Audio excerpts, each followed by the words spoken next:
علوم نبویہ و معزز سامعین کرام و پردہ نشین خواتین اسلام، السلام علیکم ورحمۃ اللہ تعالی وبرکاتہ۔ فاتحہ کے لیے ہاتھ اٹھائیں۔ الفاتحہ علی روح النبی صلی اللہ تعالی علیہ وسلم۔ سرورہ شاہ کریمہ دستگیرہ اشرفہ حرمت روح پیمبر یک نظر کن سوئی ماں، اے اشرف زمانہ زمانہ مدد نما، درہائے بستہراز گلید کرم کشا، برائے پنجتن مخدوم اشرف شاہ سنانی، آقا کر دو ادھر بھی ایک نظر مٹے ہم سب کی پریشانی، آقا کر دو ادھر بھی ایک نظر مٹے ہم سب کی پریشانی، لی خمسۃ فی بہا حر البوائل حاکمہ المصطفیٰ والمرتضیٰ وابناہما والفاطمہ۔ قال اللہ تبارک و تعالی فی القرآن الحمید ان اللہ وملائکتہ یصلون علی النبی یا ایھا الذین آمنوا صلوا علیہ وسلموا تسلیما۔ اللہم صلی علی سیدنا شفیعنا نبینا حبیبنا مولانا محمد معدن الجود والکرم منبع العلم والحلم والحکم وعلی آلہ وصحبہ اجمعین صلاۃ تبقی وتدوم بدوام الملک الحی القیوم خیر خلقہ محمد وعلی آلہ ونور عرشہ وذریاتہ وعلماء امتہ وشہداء محبتہ واہل بیتہ اجمعین بحق لا الہ الا اللہ محمد رسول اللہ صلی اللہ علیہ وسلم۔ الحمدللہ الحمدللہ الذی ابدع الافلاک والارضین والصلاة والسلام علی من کان نبیا وآدم بین الماء والطین وعلی آلہ ورسولہ وامینہ وحبیبہ ونبیہ الکریم اما بعد فقد قال اللہ تبارک و تعالی فی القرآن الحمید والفرقان المجید فاستعیذ باللہ من الشیطان الرجیم ببرکت بسم اللہ الرحمن الرحیم الذی خلق الموت والحیات لیبلوکم ایکم احسن عملا۔ وقال قال اللہ تعالی فی مقام آخر قد افلح من تزکا وذکر اسم ربہ فصلی۔ آمنت باللہ صدق اللہ مولانا العظیم وبلغنا رسوله النبي الأمين المكين المبين الكريم ونحن على ذلك لمن الشاهدين والشاكرين والحمد لله رب العالمين۔ حضرات لائق مبارکباد ہیں آپ لوگ کہ آپ کے ایمان کی حلاوت نے ٹھنڈک کے موسم کو، سردی کے موسم کو بھی گرم کر رکھا ہے۔ یقیناً یہ خوش بختی ہے اور خوش نصیبی ہے، اور آج بھی ہمارا ایمان اور اس کی حلاوت اس بات پر دلالت کرتی ہے، ہمارے ایمان کی حلاوت اس بات پر دلالت کرتی ہے کہ ایمان اے موسم ٹھنڈک، اے موسم سرد، تو گواہ ہو جا کہ ہم حسینی ہیں، اور حسین کے سامنے جب بھی زمانہ آیا ہے تو زمانہ ہار گیا ہے، حسینی جیت گئے ہیں۔ میدان کربلا میں حسین کے سامنے پانی آیا تھا تو میرے امام نے پانی کو ہرا دیا تھا، اور آج ہم حسینیوں کے سامنے ٹھنڈک آئی ہے، آج ہم اس ٹھنڈک کو ہرا کر ایمان کی حلاوت کو محسوس کر رہے ہیں۔ نعرہ تکبیر، نعرہ رسالت، فیضان مخدوم سیونا، نعرہ تکبیر، نعرہ رسالت۔ حضرات کیونکہ میں تقریر کے غرض سے حاضر نہیں آیا، کیونکہ تقریر کرنی ہوتی تو میں کرسی پہ ہی تقریر کرتا ہوں، بس آپ میرے لیے کھڑے ہوئے تو میں نے سوچا کہ چند منٹ میں آپ کے لیے بھی کھڑا ہوں۔ حضرات آج کی محفل کے انعقاد کی وجہ کیا ہے اس سے آپ بخوبی واقف ہیں۔ میں نے خطبہ مسنونہ کے بعد قرآن مقدس کی 2 آیات بینات کی تلاوت سے اپنے آپ کو مشرف کیا۔ ہماری تقریر بھی اسی کے ارد گرد چکر کاٹتی ہوئی نظر آئے گی۔ حضور نعمت العلماء علیہ رحمت و رضوان نے کیا خوب اشارہ کیا ہے کہ اتر ملے کافور بسے نعمت یہ کہاں چپ چاپ چلے۔ کیا فرماتے ہیں کہ اتر ملے کافور بسے نعمت یہ کہاں چپ چاپ چلے، چادر بھی نہیں کرتا بھی نیا، کیا دھوم مچی ہے جانے کی، کیا دھوم مچی ہے جانے کی۔ حضرات ایصال ثواب کی محفل ہے اور یہ ایک ایسی محفل ہے کہ آج آپ دوسرے کے لیے بیٹھے ہیں، کل کوئی آپ کے لیے بیٹھے۔ جی جی جی مجھ سے پیشتر بہترین خطابت آپ نے سماعت کر لی ہے، اس لیے میں بالکل مسند خطابت سے بالکل نیچے اتر کر آپ سے چند باتیں عرض کروں گا کہ آپ نے ابھی مجھ سے پیشتر سنا کہ ہمارے وجود مسعود کا مقصد کیا، اللہ نے ہمیں کیوں پیدا کیا، آپ نے سماعت کر لیا۔ ہمارا وجود کیوں ہے، ہم آپ نے سماعت کر لیا۔ لیکن آئیے آج ہم اس محفل میں اسے تلاش کرتے ہیں جس سے انکار کسی نے نہیں کیا ہے، کسی نے انکار نہیں کیا ہے۔ اب تو یہ ہے کہ جس نے رب کی وحدانیت کا انکار کیا ہے اس نے بھی اس سے انکار نہیں کیا ہے، جنہوں نے نبی کی رسالت کا انکار کیا ہے انہوں نے بھی موت سے انکار کیا ہے۔ اسے ہمیں تلاش کرنا ہے، لیکن اس سے قبل میں تھوڑی سی تمہید کی دنیا میں لے چلوں اور اپنے آپ کو بریلی کے حوالے کروں۔ امام عشق و محبت ہم سنیوں کی شان، علم کی چٹان، چلتا پھرتا قرآن، آیا حضرت عظیم فرماتے ہیں کہ مجرم کو نہ شرماؤ احباب، کیا فرماتے ہیں کہ مجرم کو نہ شرماؤ احباب، کفن ڈھک دو، منہ دیکھ کے کیا ہوگا پردے میں بھلائی ہے، منہ دیکھ کے کیا ہوگا پردے میں بھلائی ہے۔ اور اسی پردے کے پسے پردہ، اسی پردے کے پسے پردہ آج کی گفتگو سنی۔ بغل والے کو نہیں دیکھنا ہے کہ بغل والا کیا کرتا، خود کو دیکھنا ہے کہ میں کیا کر رہا ہوں، خود کو دیکھنا ہے کہ میں کیا کر رہا ہوں۔ مجھے اس سے بحث نہیں ہے کہ میرے بغل میں بیٹھا ہوا شخص، میرے بغل میں بیٹھا ہوا شخص کیا کر رہا ہے، اس سے ہمیں بحث نہیں، ہمیں دیکھنا ہے تو یہ دیکھنا ہے کہ میں کیا کر رہا ہوں۔ تو آپ خود کو بیدار کر لیں، مکمل طور پہ تیار کر لیں تاکہ آپ کی سماعت کے دسترخوان پر میں الفاظ کے چند جملے کو رکھ کر آپ کی سماعت کے دسترخوان پر میں اپنے چند جملے کو رکھ کر اپنی گفتگو ختم کروں گا۔ حضرات آئیے درود پاک کی ڈالی نچھاور کریں۔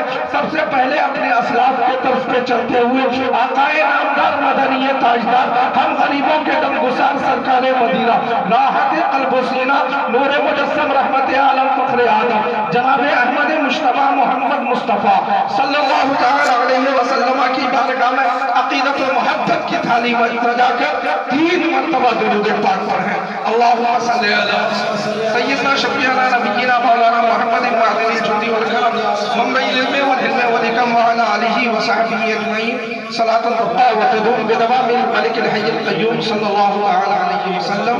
اللہ رب محمد صلی اللہ علیہ وسلم، نحن عباد محمد صلی اللہ علیہ وسلم، صلی اللہ تعالی علیہ وسلم، صلاۃ و سلام علیک یا رسول اللہ صلی اللہ تعالی علیہ وسلم۔ حضرات سب سے پہلے تو میں یہ بتاؤں کہ آج کا یہ پروگرام بالکل کامیابی کی منزل پر روا دوا۔ اس کے کامیابی کے پیچھے کئی وجوہات ہیں۔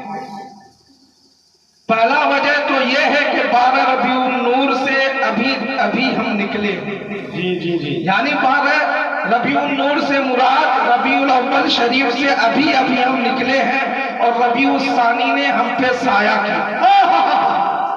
ربیع النور سے نکلے، ربیع الثانی نے سایہ کیا، اور بالائی کرم یہ ہوا کہ آج بہار کے ایک عظیم بزرگ جسے سرکار سرکاہی سیدنا داتا تیغ علی کے نام سے جانا جاتا ہے، آج حضرت کے عرس کی بھی تاریخ، آج حضرت کے عرس کی بھی تاریخ۔ تو ہم 3 فضیلت سے آشنا۔ پہلی فضیلت کہ ربیع النور سے نکلے، سرکار غوث اعظم کے در پر حاضر، سرکار غوث اعظم کے در پر حاضر۔ لیکن سرکار غوث اعظم کا احسان دیکھو، سرکار غوث اعظم کا کرم دیکھو، سرکار غوث اعظم کا فیضان دیکھو۔ اور کیوں نہ فیضان ہو، ارے وہ غوث کیسا غوث ہے کہ میرا غوث فرماتا ہے کہ اگر میرا مرید کوئی مشرق نہ ہو اور میں مغرب نہ ہوں تو اللہ نے مجھے طاقت دی ہے کہ میں مشرق سے اپنے مرید کی مغرب میں مدد کر سکتا ہوں، اور صرف مدد ہی نہیں کر سکتا، اگر اس کا سطر کھل جائے تو میرا غوث سطر ڈھک سکتا ہے۔ لہذا غوث کا کرم ہی تو ہے۔ غوث نے کہا اے لوگو، میرا فیض لینا چاہتے ہو، میری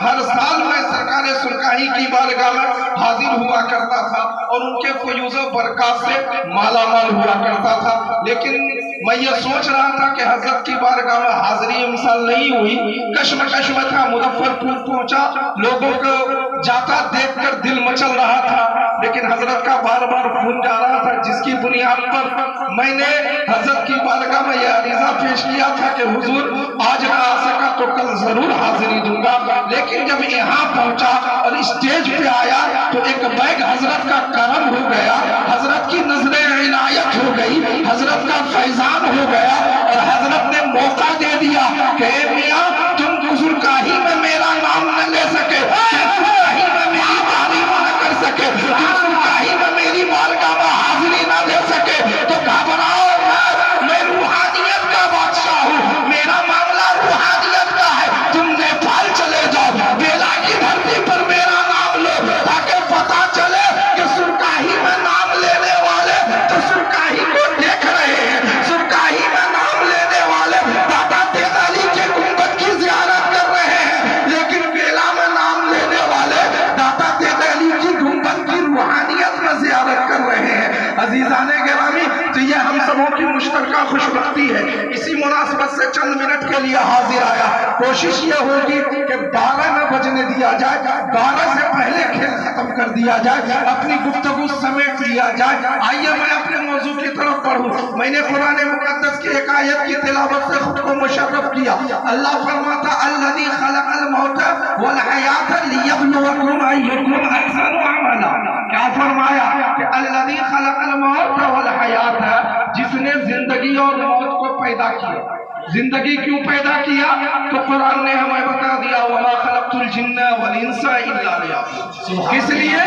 عبادت کے لیے، کس لیے؟ ریاضت کے لیے، کس لیے؟ رب کی قربت کے لیے، کس لیے؟ محبوب کے عاشق بننے کے لیے، کس لیے؟ محبوب سے محبت کرنے کے لیے، کس لیے؟ محبوب کی قربت پانے کے لیے۔ لیکن اے پروردگار عالم، کیا زندگی کے بعد موت کیوں پیدا فرمایا؟ زندگی کا مقصد تو میں سمجھ گیا، لیکن موت کیوں پیدا فرمایا؟ موت کی وجہ کیا ہے؟ کیوں موت کی تخلیق کی جا رہی ہے؟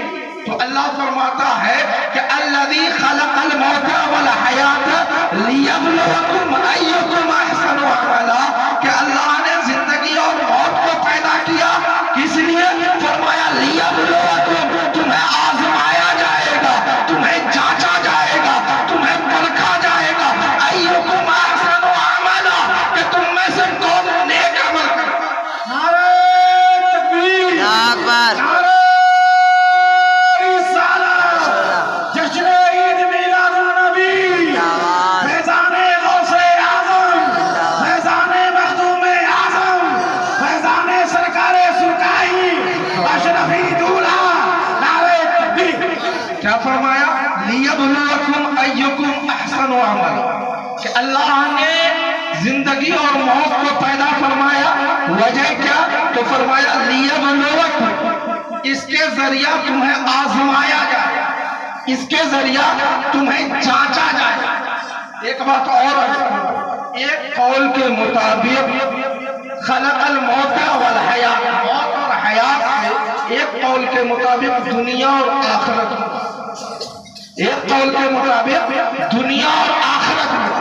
اگر اسی قول کو لیا جائے تو پھر مفہوم یہ ہوگا کہ اللہ نے دنیا اور آخرت کو اس لیے پیدا کیا گیا لیبلوکم، تمہیں آزمایا جائے۔ پتا چلا دنیا بنی کس لیے؟ آزمانے کے لیے۔ آخرت کیوں بنایا گیا؟ کہا آزمائش کے لیے، پرکھنے کے لیے، امتحان کے لیے۔ حضرات اور تھوڑا سا ذہن کو قریب کیجئے تاکہ بات آپ کے ذہن کے حاشیے پر آ جائے۔ الذی خلق الموت والحیات لیبلوکم ایکم احسن عملا، کہ اللہ نے زندگی اور موت کو پیدا فرمایا لیبلوکم ایکم احسن عملا، تاکہ تمہیں آزمایا جائے، تاکہ تمہیں پرکھا جائے، تاکہ تمہیں جانچا جائے۔ کس بات کی پرست، کس بات کے لیے پرکھا جائے گا، کس بات کے لیے جانچا جائے گا؟ تو فرمایا ایکم احسن عملا، کہ تم میں سے کون نیک عمل کرتا ہے۔ اب مجھے کہہ لینے کی اجازت دی جائے کہ اللہ نے ہمیں پیدا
واہ سبحان اللہ سبحان اللہ حق ہے اللہ اکبر نعرہ تکبیر نعرہ رسالت جشن عید میلاد النبی فیضان غوث اعظم نعرہ تکبیر نعرہ رسالت۔ اب آپ سمجھ گئے ہوں گے کہ ہمارے جسم کا ہر ایک اعضا ہر ایک پارٹ ہر ایک حصہ ہمارا کس لیے عطا کیا گیا ہے؟ امتحان کے لیے، جانچنے کے لیے۔ کس لیے؟ لیبلوکم۔ جب اس کی تفسیر آپ اٹھائیں گے، میں نے سرسری طور پہ کیا ورنہ تفسیر مظہری وغیرہ نے تو 6 صفحہ صرف لیبلوکم پر بحث کیا کہ لیبلوکم آزمایا جائے گا، امتحان لیا جائے گا، پرکھا جائے گا، جانچا جائے گا۔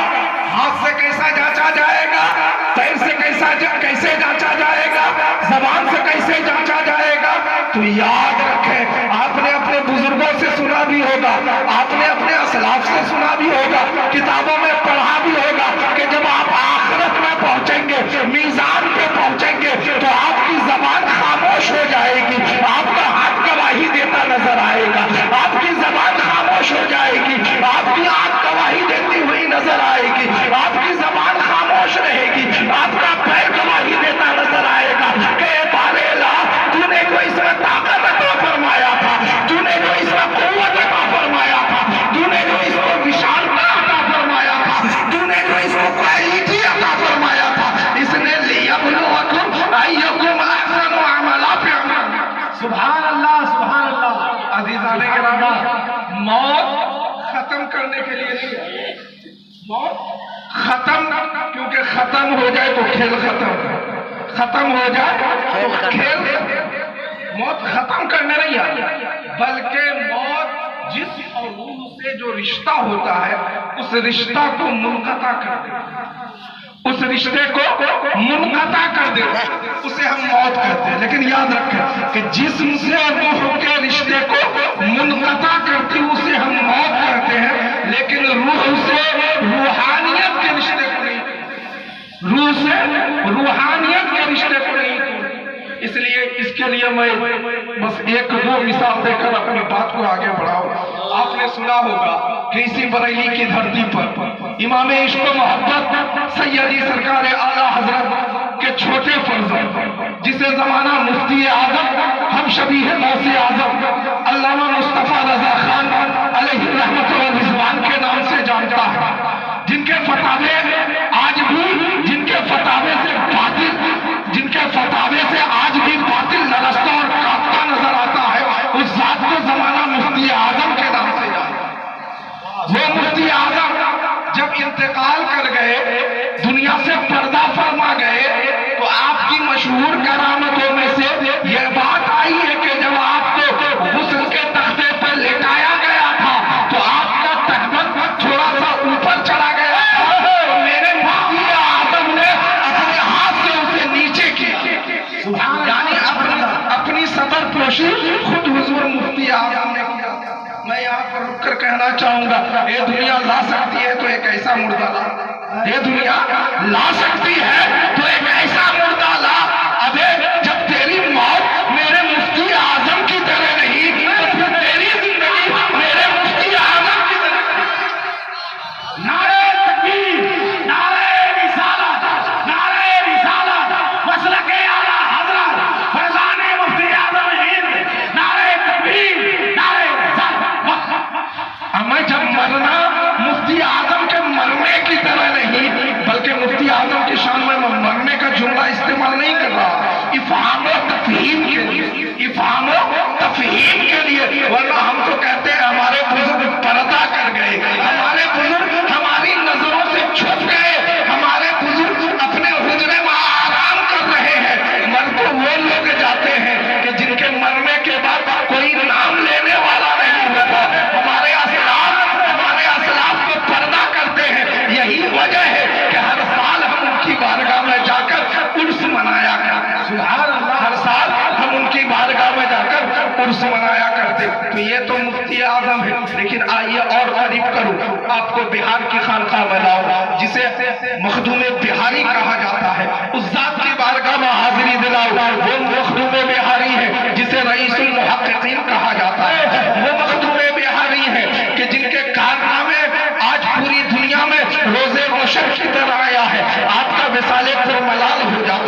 آپ دنیا سے رخصت ہو جاتے ہیں، آپ انتقال پرملال کے وقت ارشاد فرماتے ہیں لوگوں سنو میری نماز جنازہ کوئی اور نہ پڑھائے گا، ایک مسافر آئے گا، وہ سبا قاری ہوگا، آل رسول ہوگا، وہی میری نماز جنازہ پڑھائے گا۔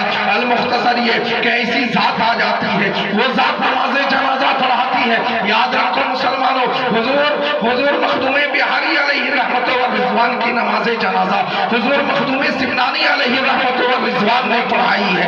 آپ جنازے کے بعد آپ کو دفن کر دیا جاتا ہے، دفن کرنے کے بعد آپ نے اپنے ہاتھ مبارک کو قبر سے باہر نکال دیا۔ سبحان اللہ، آپ نے اپنے ہاتھ کو قبر سے باہر نکال دیا۔ اگر مر کے آدمی ختم ہو جائے تو پھر ہاتھ باہر کیسے؟ مر کے آدمی ختم ہو جائے تو پھر اپنی تہمت کیسے سیدھی کر رہا ہے؟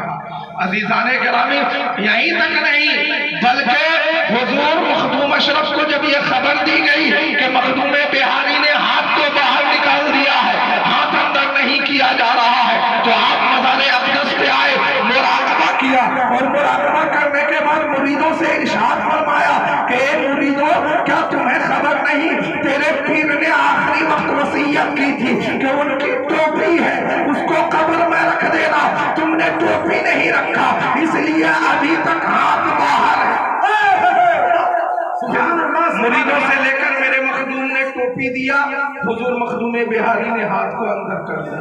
اے دنیا لا سکتی ہے تو ایسی موت لا، اے دنیا لا سکتی ہے تو ایسا قبر لا۔ اب تو یہاں تک قبر کی بات تھی، آئیے ایک مثال اور دے دوں۔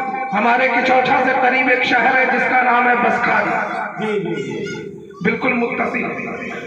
بسکھاری میں ایک بزرگ تھے، ان کا انتقال ہونے والا تھا، دنیا سے پردہ کرنے والے تھے، تو آپ نے مریدوں سے ارشاد فرمایا کہ سنو میرا جب انتقال ہو جائے گا تو مجھے بسکھاری میں دفن نہ کرنا، مجھے کچوچھا میں مخدوم سمنا کے سائے میں دفن کرنا۔ مرید انتقال کے بعد مریدوں نے سوچا کہ کچوچھا میں اتنے بڑے بزرگ حضور مخدوم سمنا علیہ رحمت و رضوان کی ذات بابرکت ہے، اگر حضرت کو وہاں دفن کر دیا جائے گا، حضرت کا قبر اطہر وہاں بن جائے گا، تو پھر ہم حضرت سے زیادہ مستفیض نہیں ہو سکیں گے، ہم حضرت سے زیادہ استفادہ نہیں کر سکیں گے، حضرت سے ہم زیادہ فائدہ نہیں لے پائیں گے، اس لیے اپنے گھر کے قریب ہی حضرت کو بسکھاری میں دفن کر دیا۔ سارے لوگ اس بات پر متفق ہو گئے، اتفاق رائے سے قبر کھل دی، حضرت کو غسل دے دیا گیا۔ غسل دینے کے بعد حضرت کو کفن بھی پہنا دیا گیا۔ کفن پہنانے کے بعد حضرت کو کھاٹ پر رکھ کر حضرت کی نماز جنازہ بھی پڑھ لی گئی۔ پھر جیسے ہی قبر کے قریب لایا گیا، کھاٹ جیسے ہی قبر سے قریب ہوئی، زمانے نے دیکھا، کروڑوں آنکھوں نے دیکھا کہ وہی شخص جسے ابھی چند دیر قبل، چند منٹ قبل غسل دیا جا رہا تھا، وہی شخص جسے کفنایا جا رہا تھا، جس کی نماز جنازہ پڑھی جا رہی تھی، جیسے ہی بسکھاری میں قبر سے قریب کیا گیا، حضرت کھاٹ سے اٹھ گئے اور اٹھنے کے بعد پیدل چلنا شروع کر دیا۔ پیدل چلنا شروع کر دیا۔ جشن عید میلاد النبی، فیضان حضور مخدوم سمنا، نعرہ تکبیر، نعرہ رسالت۔ پیدل چلنا شروع کر دیا، حضرت کفن پہنے ہوئے آگے آگے چل رہے ہیں، پیچھے مرید لوگ چل رہا ہے۔ اور آپ کو پتا ہوگا، علماء جانتے ہیں کہ تقریباً بسکھاری سے کچوچھا مقدسہ 5 کلومیٹر کے فاصلے پر۔ کتنا؟ 5 کلومیٹر۔ 5 کلومیٹر تک حضرت کفن پہنے ہوئے چل رہے تھے۔ مارکیٹ پار ہو رہا ہے، دکاندار دیکھ رہا ہے، حضرت چلے جا رہے ہیں، پیچھے پیچھے مرید ہے۔ جیسے ہی آستانہ اشرف کے قریب پہنچے، لیٹ گئے، ارشاد فرمایا اے مریدو مجھے مٹی ڈال دو، مٹی ڈال۔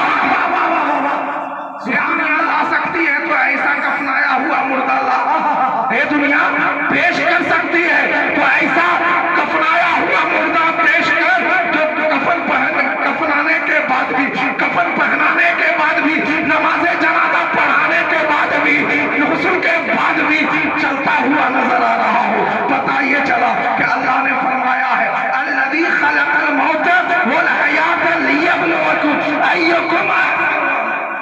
کیا ہوا کہ ان لوگوں نے اپنے جسم کو، اپنے اعمال کو، اپنے جسم کو ویسے استعمال کیا ایکم احسن عملا، کہ جس کے لیے اللہ نے ان کا وجود مسعود عطا فرمایا تھا، جس کے لیے اللہ نے آنکھ دی تھی اسی کام میں آنکھ کا استعمال کیا، جس کے لیے اللہ نے زبان دی تھی اسی کام میں زبان کا استعمال کیا، جس کے لیے اللہ نے پیر دیا تھا اسی کام کے لیے اللہ نے اسی کام میں اس کا استعمال کیا، جس کے لیے اللہ نے دل عطا فرمایا تھا اسی کام میں دل کا استعمال کیا۔ حضرات گرامی، بس یہ چند باتیں تھیں، لیکن ایک خاص بات اور بھی عرض کرنی ہے اور میں اپنی گفتگو ختم کروں گا۔ حضرات، آپ کے یہاں مسجد کافی عالی شان ہے، یہ بڑی خوش بختی ہے، بڑی خوش نصیبی ہے، لیکن پتہ یہ چلا ہے کہ مسجد تو کافی عالی شان ہے، بہت خوبصورت ہے، میں نے مشاہدہ بھی کیا، دیکھا بھی، لیکن حضرات مسجد کی ایک ضرورت یا عام افہام و تفہیم کے لیے، ورنہ ہمیں مسجد کی حقیقت یہ ہے کہ ہمیں مسجد کی ضرورت ہے، لیکن مسجد کو بھی ایک ضرورت ہے۔ آپ کو پتہ ہے مسجد دعائیں بھی کرتی ہے اور بد دعا بھی کرتی ہے، مسجد دعا بھی کرتی ہے، بد دعا بھی کرتی ہے۔ اگر میں یہاں سے کھڑے ہو کر پوچھ لوں کہ ابھی عشاء کی نماز میں کتنے لوگ نے ہاتھ اٹھائیے، تو شاید 3 سے 5 آدمی کا ہاتھ اٹھائے۔ حضرات، یہ ہمارا طریقہ نہیں، یہ ہمارا طریقہ نہیں، یہ ہمارے اسلاف کا ذہن نہیں، یہ ہماری زندگی کی کامیابی کا راستہ نہیں ہے۔ ہماری زندگی کی کامیابی کا راستہ تو وہ تھا کہ جیسے ہی مسجد سے آواز دے دی جاتی تھی، حی علی الصلاۃ، حی علی الصلاۃ، آؤ نماز کی طرف، آؤ نماز کی طرف، اور جیسے ہی ہم مسجد کے قریب پہنچتے پھر ہمیں مؤذن بتاتا حی علی الفلاح، حی علی الفلاح، آؤ کامیابی کی۔ سبحان اللہ۔ لیکن ہم نے اسے چھوڑ دیا، ہم یہ سمجھتے ہیں کہ ہم کسی بڑے کالج سے سرٹیفکیٹ لے لیں گے، کسی بڑی یونیورسٹی کی ڈگری ہو جائے گی تو ہم کامیاب ہو جائیں گے۔ نہیں دوستو، ہم اگر یہ سمجھتے ہیں کہ ہم مال و زر جمع کر لیں گے، پیسہ ہمارے پاس ہو جائے گا، بینک میں موٹی رقم ہوگی تو ہم کامیاب ہیں، نہیں دوستو، اگر ہم یہ سمجھتے ہیں کہ ہم صاحب اقتدار ہو جائیں گے، ہم صاحب اقتدار ہو جائیں گے، ہم پاور میں رہیں گے تو ہم کامیاب ہیں، نہیں دوستو، اگر یہ وجوہات ہوتا، اگر یہ سب سبب کامیابی ہوتے تو پھر یاد رکھیں دنیا کے سب سے کامیاب شخص کا نام فرعون ہے، دنیا کے سب سے کامیاب شخص کا نام فرعون ہوتا۔ اگر مال و زر کی بنیاد پر کامیابی عطا کی جاتی تو یاد رکھیں دنیا میں سب سے زیادہ کامیاب شخص کا نام شداد ہوتا۔ اگر صرف طاقت کے بل پر کامیابی ملتی تو یاد رکھیں دنیا کے سب سے طاقتور شخص کا نام یزید ہوتا۔ لیکن پتہ یہ چلتا ہے کہ کامیابی کا یہ معیار نہیں، کامیابی کا معیار کیا ہے؟ حی علی الصلاۃ۔ کامیابی کا معیار کیا ہے؟ حی علی الفلاح۔ تو میں عرض یہ کرنا چاہوں گا کہ حضرات اپنی مسجدوں سے دعا لیں، اپنی مسجدوں سے دعا لیں۔ کیسے دعا لیں گے؟ جیسے ہی اذان ہو آپ مسجد پہنچے، مسجد پہنچ کر دوگانہ ادا کریں۔ ظہر کا وقت ہے، ظہر کی نماز ادا کریں، عصر کا وقت ہے، عصر کی نماز ادا کریں، مغرب کا وقت ہو، مغرب کی نماز ادا کریں، عشاء کا وقت ہو، عشاء کی نماز ادا کریں، فجر کا وقت ہو، فجر کی نماز ادا کریں۔ یہ اپنے اوپر لازم جانا، یہ اپنے اوپر لازم جانا، ورنہ کوئی چیز کام نہیں دے۔ حضرت لوگ موجود ہیں، وہ جب آپ یہ پوچھیں گے کہ یہ محفل، تو حضرت بتائیں گے یہ اظہار محبت۔ ابھی تک آپ جگ رہے ہیں، یہ رسول اللہ کی محبت کا اظہار ہے۔ آپ میرا ہاتھ پیر چوم کر رسول اللہ کی بارگاہ میں اظہار محبت تو ادا کر رہے ہیں، لیکن مسجد کو ویران کر کے، مسجد سے دور ہو کے، حقیقت محبت سے دور ہو رہے ہیں۔ کیا بات ہے؟ آپ بتائیں کہ جو حقیقت سے دور ہو وہ پھول کیا پوچھے گا جو کاغذ کا ہو، وہ کشتی کیا تیرے، وہ کشتی کیا پان لگائے گی جسے آپ بچپن میں کاغذ کا بنا کے پانی پہ چھوڑا کرتے تھے؟ کیونکہ ان کی حقیقت نہیں ہے، ان کی کوئی حقیقت نہیں ہے۔ اگر حقیقت ہوتی تو یہ بھی ہمیں پان لگاتا ہوا نظر آتا، اگر حقیقت ہوتا تو وہ پھول جسے کاغذ سے آپ نے تیار کیا ہے وہ پھول بھی ہمیں خوشبو دیتا نظر آتا۔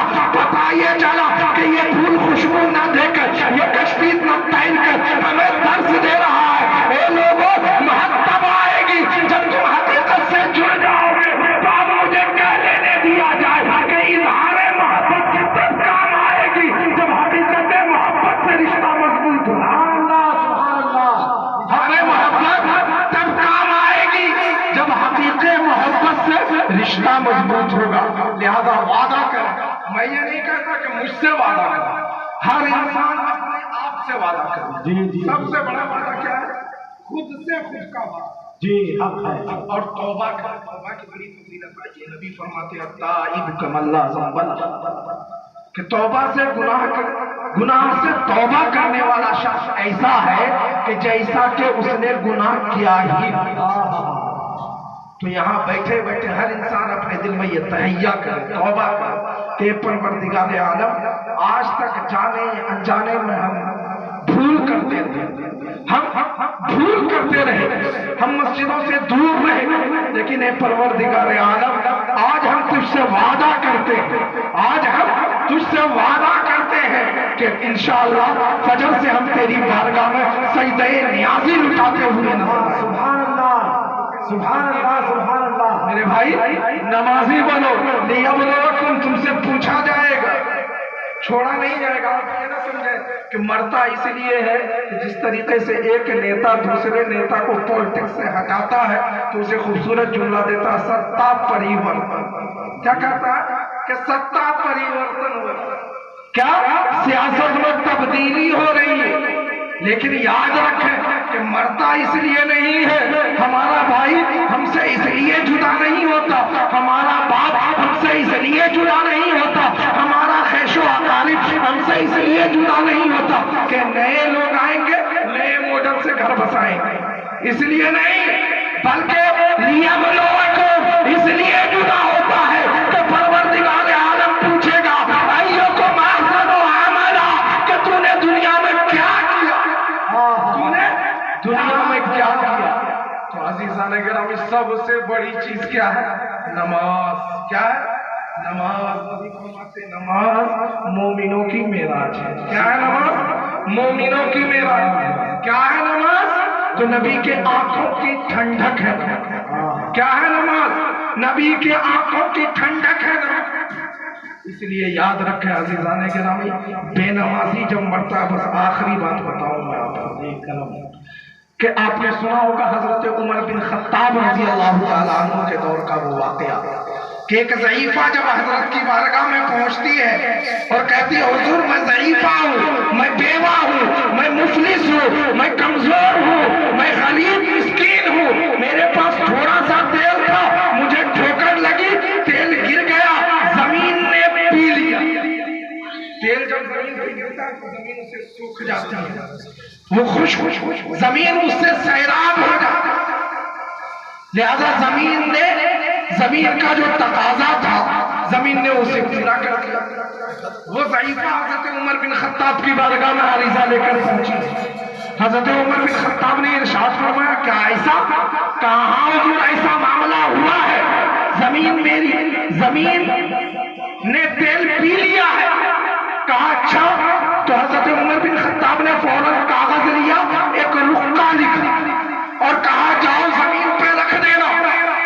جیسے ہی ضعیفہ رقعہ لے کر چلی ہے، زمین پہ رکھتی ہے، زمین نے جو تیل پیا تھا فوراً واپس دے دیا، فوراً واپس دے دیا۔ زمانہ محو حیرت کہ آج زمین نے اپنے تقاضے کے خلاف قدم اٹھایا ہے۔ کبھی سنا ہے کہ زمین نے تیل پیا اور واپس کر دیا؟ زمانے میں یہ بات چرچے میں آنے لگی، لوگ عمر بن خطاب کی بارگاہ میں حاضر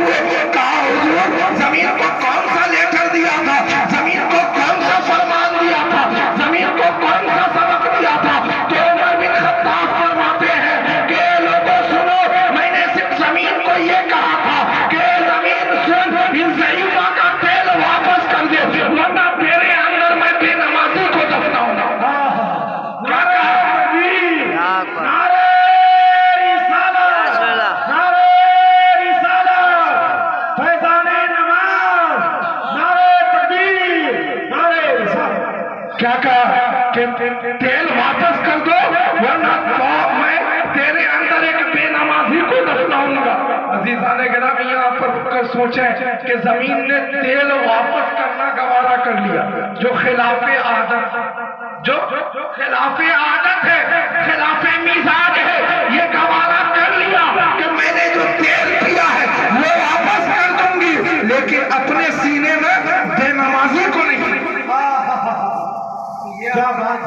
حضرات غور کریں ہم کہاں کھڑے ہیں، غور کریں ہم کہاں کھڑے۔ آج ہم رونا روتے ہیں کہ حضرات ہمارے یہاں خیر و برکت نہیں، حضرات ہمارے یہاں خیر و برکت نہیں۔ کہاں سے خیر و برکت ہو، کیسے خیر و برکت ہوگی؟ آپ نے کبھی سوچا؟ لیبلوکم، تم سے پوچھا جائے، ہر چیز پوچھی جائے، تم جو 1 روپیہ ہے تمہارے جیب میں وہ بھی تم سے پوچھا جائے۔ لیبلوکم ایکم احسن، تو سوچا کبھی کیوں نہیں خیر و برکت؟ عزیزان گرامی آپ نے سنا ہوگا حضرت سرکار غوث اعظم کا مہینہ ہے، آپ کی بارگاہ میں ایک آپ کا مرید آتا اور عرض کرتا حضور ہمارے گھر میں برکت نہیں، کچھ دعا کر دیں، کوئی تعویذ عطا کر دیں۔ حضرات کن کا مرید ہے؟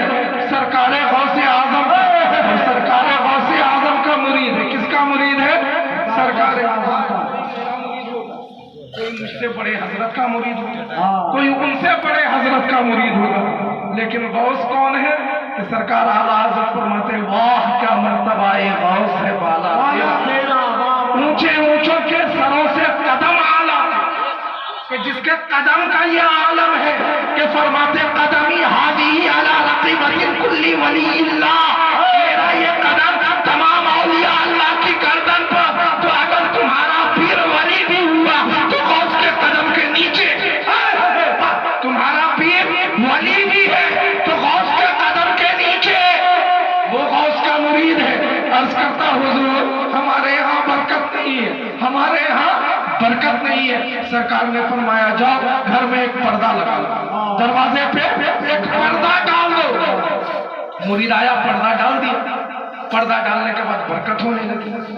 چند دن کے بعد پھر حاضر ہونے کے بعد پھر عرض کیا حضور میں تو دعا کروانے آیا تھا، میں تو کوئی نقش لینے آیا تھا، میں تو کوئی تعویذ حاصل کرنے آیا تھا، لیکن حضور آپ نے کوئی دعا نہ دی، کوئی نقش نہ دیا، کوئی تعویذ نہیں دیا، آپ نے کہا پردہ لگا دو تمہارے گھر میں برکت ہوگی۔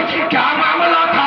تو حضرت سرکار غوث اعظم فرماتے ہیں 11ویں شریف کا مہینہ ہے، مسلمانوں دیکھ بانٹنا یقیناً خوشبختی ہے، سرکار غوث اعظم کا لنگر تقسیم کرنا یقیناً فیروز بختی ہے، لیکن پیغام غوث اعظم بھی سنو۔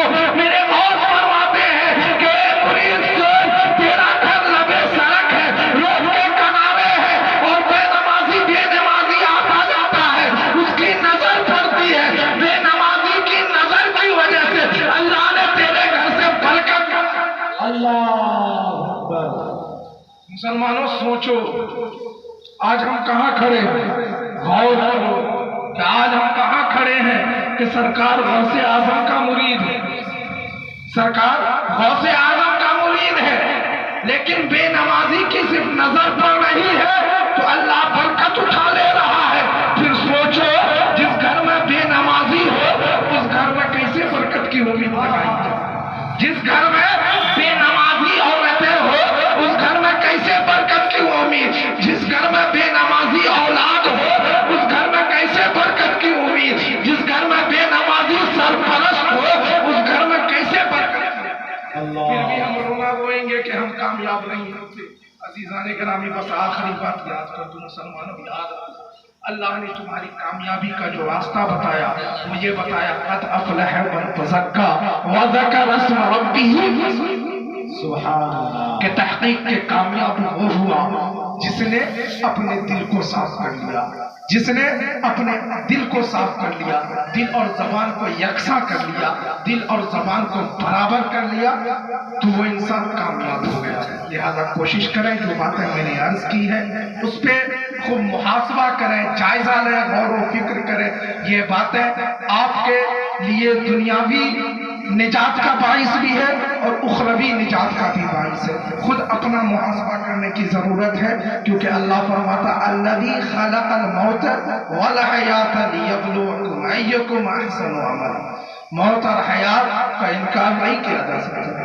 جب آپ پیدا ہوئے ہیں، جب ہم پیدا ہوئے ہیں تو خلق کیا ہے؟ الذی خلق الموت والحیات، کہ حیات اب ہمیں مل گئی تو لازم ہے کہ جب لازم کا وجود ہو گیا ہے تو ملزوم خود بخود آگاہ ہو جائے گا، ملزوم خود بخود نکل جائے گا۔